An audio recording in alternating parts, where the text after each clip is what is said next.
आज हम लोग स्टार्ट करेंगे। आज हम लोग स्टार्ट करने जा रहे हैं आईआईटी जेई सीरीज का लेक्चर नंबर 10। ध्यान दीजिएगा, आज हम लोग स्टार्ट करने वाले हैं आईआईटी जेई सीरीज का लेक्चर नंबर 10। और आपको जैसा कि पता होगा कि हमने इस पर 9 लेक्चर कंप्लीट कर लिया है और वो लेक्चर किसका था, मैट्रिसेस का 9 लेक्चर कंप्लीट है। आज हम लोग करने जा रहे हैं 10th लेक्चर। आज 10वां लेक्चर हम लोग करेंगे मैट्रिक्स का। तो चलिए थोड़ा इस पर हम बात करते हैं, ध्यान दीजिएगा। एक क्वेश्चन लिखा है, देखो, है बहुत आसान क्वेश्चन, बहुत आसान क्वेश्चन है।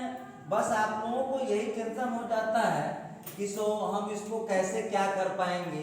तो देखिए, हम आपको बस हिम्मत दिलाने के लिए, आ तो रहा ही है आपको, लेकिन आपका हिम्मत बना रहे, हौसला बरकरार रहे, तो इसलिए आप लोगों को हम बता रहे हैं। ध्यान दीजिएगा, ये क्वेश्चन जो है पूछे हुआ है आईआईटी जेईई 2012 में।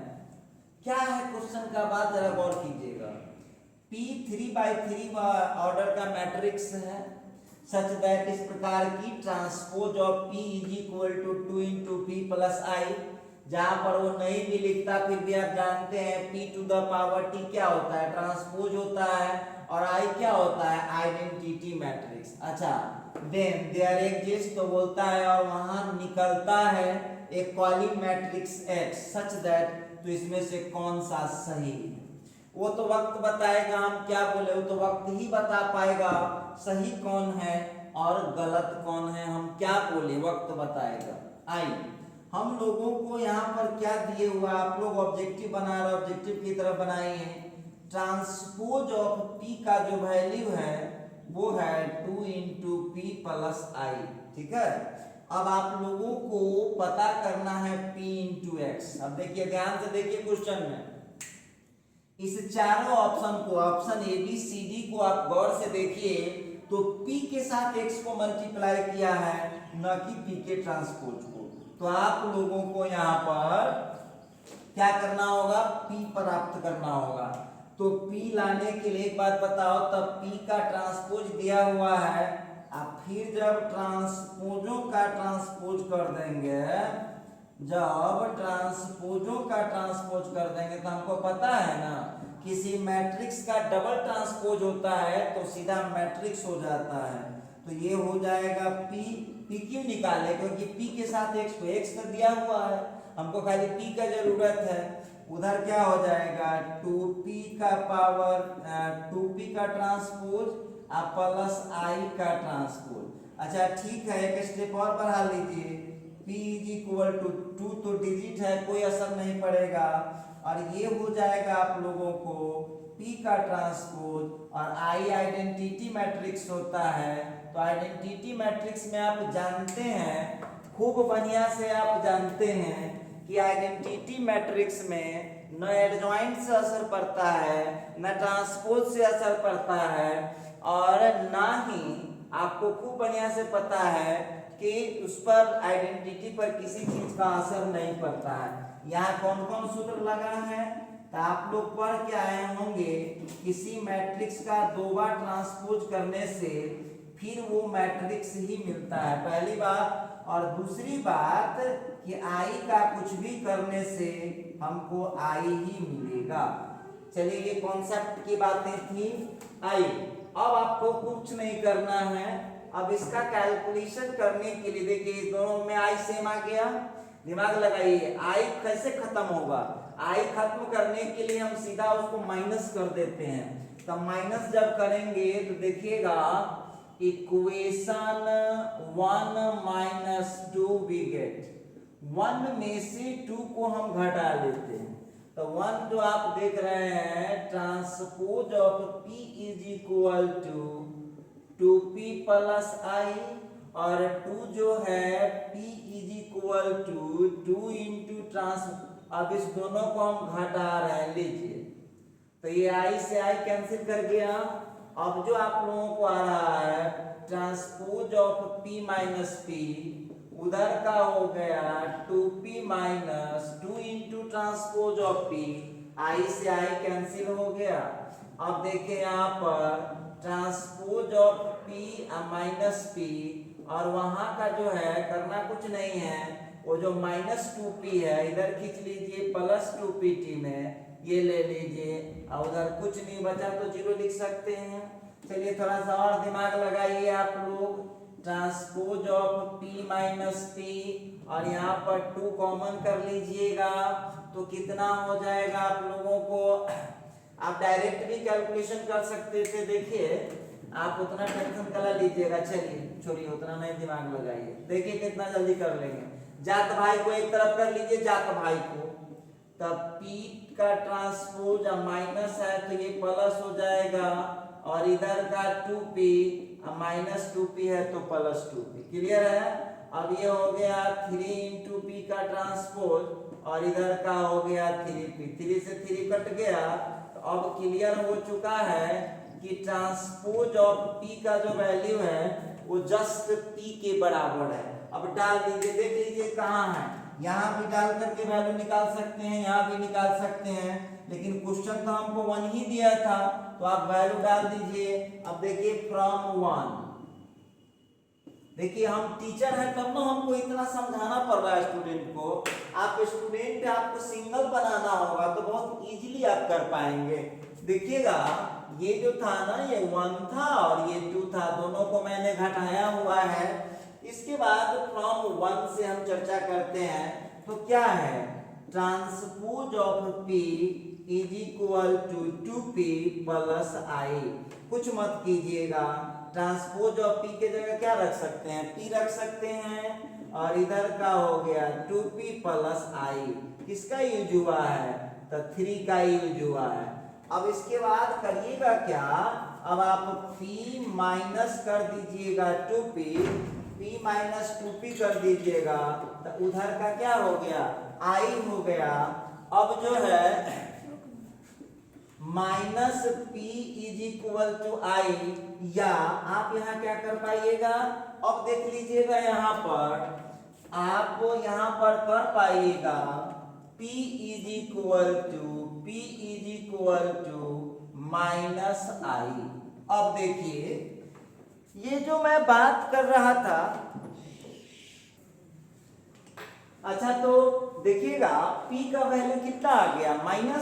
अब आपको क्या पूछ रहा है, चारों ऑप्शन में देख लीजिए px है, तब px is equal to -i × x, मतलब px i से मल्टीप्लाई करके कोई असर नहीं पड़ता है।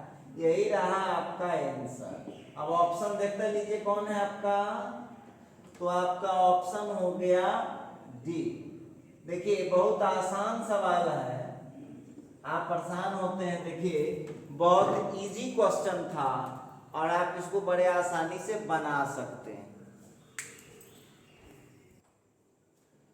तो देखिए आज आ गया हम लोगों के सामने में क्वेश्चन नंबर 2। सबसे पहले तो क्वेश्चन पर ध्यान दीजिएगा, लिखता है ओमेगा नॉट इक्वल टू 1। देखिए जो हम पीछे बहुत सारा लेक्चर दिए आपको, 9 लेक्चर हुआ है, उसमें हम बताए हुए हैं कि ओमेगा को आप ओमेगा को कैसे निकाल सकते हैं। याद होगा ओमेगा क्या होता है, क्यूब रूट ऑफ यूनिटी होता है। यहाँ लिखा let omega not equal to 1 be a cube root of unity and S be the set of all non singular matrices. देखिए इसी जगह आंसर है, लिखता है S be the set of all non singular matrices of the form इतना clear, जहां पर each of A B and C is i omega या ओमेगा स्क्वायर। वो क्लियर कर दिया है कि ए बी सी जो वहां पर दिख रहा है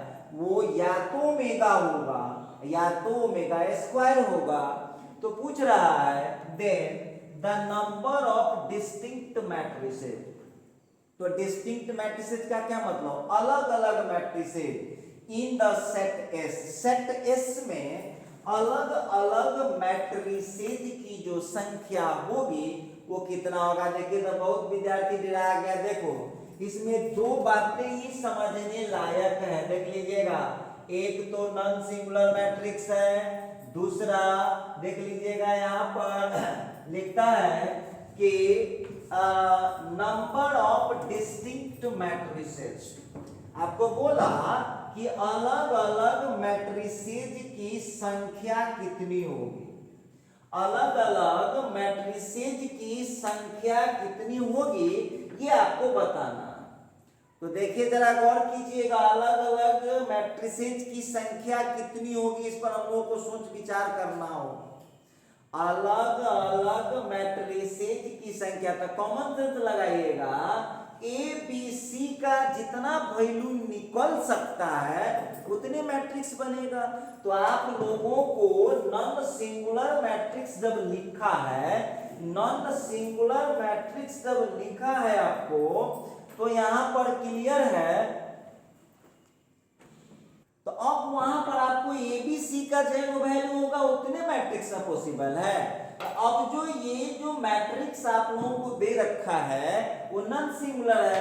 अब वहां एक बात बताइएगा, तो हम लिखेंगे since matrices 1ab omega 1c omega square omega 1, क्या है ये जो लिख रहा है इज नॉन सिंगुलर। तो जब ये नॉन सिंगुलर होगा तो आप खूब बढ़िया से जानते हैं कि नॉन सिंगुलर मैट्रिक्स में क्या होता है, नॉन सिंगुलर मैट्रिक्स में डिटरमिनेंट वैल्यू क्या हो जाता है, नॉट इक्वल टू 0। आइए, तो नॉन सिंगुलर मैट्रिक्स में डिटरमिनेंट वैल्यू 0 नहीं होता है। इसका मतलब है डिटरमिनेंट ऑफ 1ab फिर ओमेगा 1c और फिर हो गया omega square 1 omega square omega 1, ये हो जाएगा नॉट इक्वल टू 0। अब दिमाग लगाइए, तो आप डिटरमिनेंट तोड़ने आता है ना, तोड़िए, तब हो जाएगा expanding bye R1, expanding bye R1। देखिए इस क्वेश्चन में हमको पता क्या करना है, ए का कै गो वैल्यू निकल सकता है, बी का कै गो वैल्यू निकल सकता है, सी का कै गो वैल्यू निकल सकता है, उतने मैट्रिक्स बनेगा, वो तो वक्त ही बताएगा। और देखते हैं इसको, डिटरमिनेंट हम तोड़ रहे हैं फर्स्ट से, तो रो छोड़ दीजिए, 1 का रो यहाँ से निकाल रहे हैं, फर्स्ट रो से निकाल रहे हैं, छोड़ दीजिए, उसका कॉलिंग छोड़ेंगे तो 1c ओमेगा 1, ठीक है।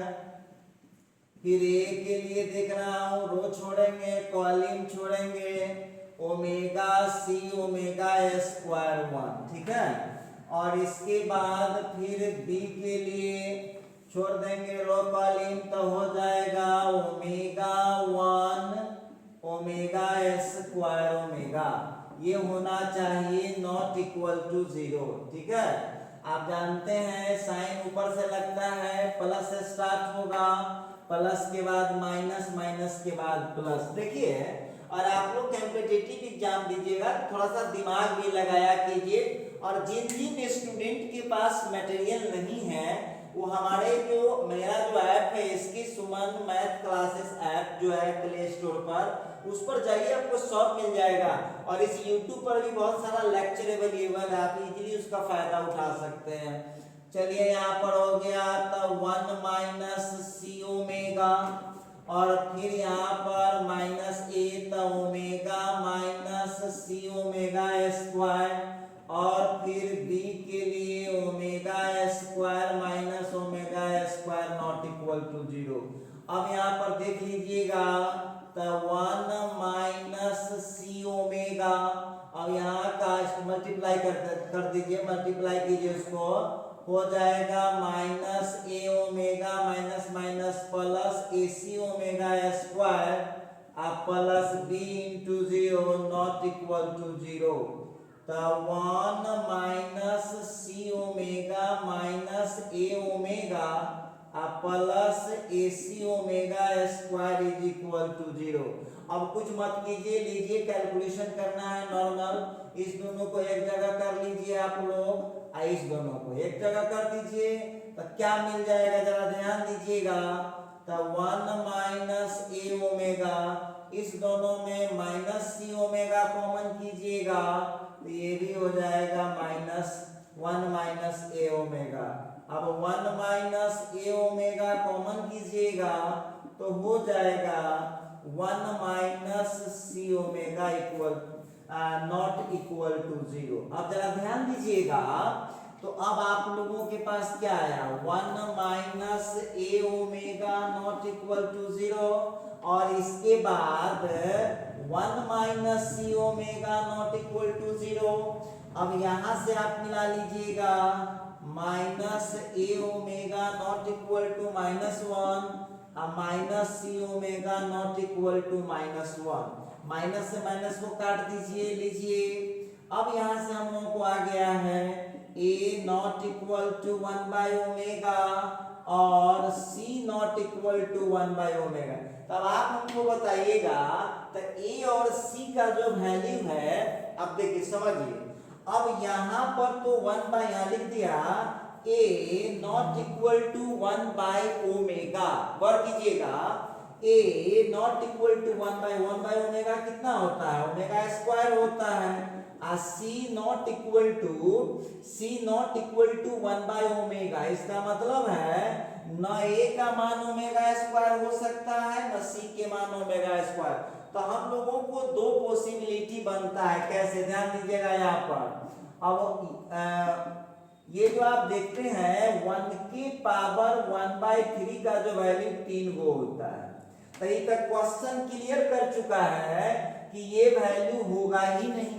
तो ये वैल्यू होगा नहीं, इसका मतलब है कि वैल्यू हमको दो पॉसिबिलिटी बनता है, दो पॉसिबिलिटी आपको बन रहा है। एक तो आपको इसका आंसर कितना हो जाएगा, तो इसका आंसर हो जाएगा, क्या लिख रहा था, where each of A, B and C is either omega और ओमेगा स्क्वायर, या तो ओमेगा स्क्वायर होगा। अच्छा, थोड़ा सा हम लोग यहाँ पर अपना दिमाग चलाएंगे, थोड़ा सा दिमाग आपको चलाना है। अब वहां से आप दो पॉसिबिलिटी आपको मिल रहा है, तो हम यहाँ पर कह सकते हैं आंसर जो होगा वो कितना हो जाएगा, 2 होगा। और ये कैमा ऑप्शन है, ए ऑप्शन है, लीजिए ये आपका आंसर आ चुका है। तो ये मैं बात कर रहा था क्वेश्चन नंबर 2 पर। तो देखिएगा, अब हम लोग ले रहे हैं क्वेश्चन नंबर 3। जरा क्वेश्चन नंबर 3 पर हम लोग बात करते हैं।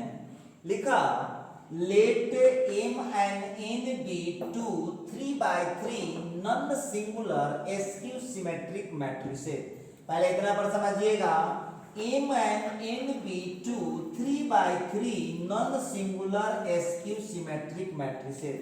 तो यहाँ पर लिखे हुआ है, यहाँ पर determinant of m not equal to 0, determinant of n not equal to 0। कहला हम थोड़ी बोले हैं, ये बोल रहा है कि नॉन सिंगुलर है। अच्छा, एक बात और बोल रहा है कि स्क्यू सिमेट्रिक भी है।